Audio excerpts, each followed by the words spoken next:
È il primo nominato del nuovo consiglio di indirizzo del Gran Teatro La Fenice e la notizia nella notizia è che a Venezia ci sarà un trevigiano volto storico del comunale, ovvero l'avvocato Maurizio Jacobi. Ma cosa ci fa un trevigiano nel consiglio di indirizzo della Fenice?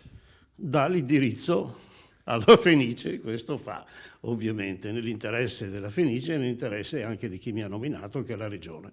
Del resto la sua esperienza non è comune, considerando l'attuale presidenza di Asolo Musica e la presenza nella storica bottega ed eurobottega di Peter Mag, esperimento del resto tutto trevigiano. Contano anche le sue battaglie per il teatro comunale, oggi anche del Monaco, che risalgono ad oltre 40 anni fa. Per questo la nomina di prestigio, oltre al maestro svizzero, Jacobi la dedica ad Antonio Mazzarolli, storico sindaco altrettanto innamorato della lirica, con il quale ha intrecciato baruffe tutt'altro che chiozzotte. Nonostante alcune vicende, alcuni contrasti, siamo sempre rimasti insieme su un punto, sul fatto di amare la musica al di là di ogni questione anche di carattere politico. E a proposito di politica, Jacobi è consapevole che in Fenice le sfide saranno più pesanti, prima tra tutti la scelta del nuovo sovrintendente dopo il clamoroso addio tra gli scioperi di Fortunato Ottombrina approdato alla Scala di Milano. E a questi livelli gli scontri con Mazzarolli sono, come direbbe il principe De Curtis, tutte quisquiglie.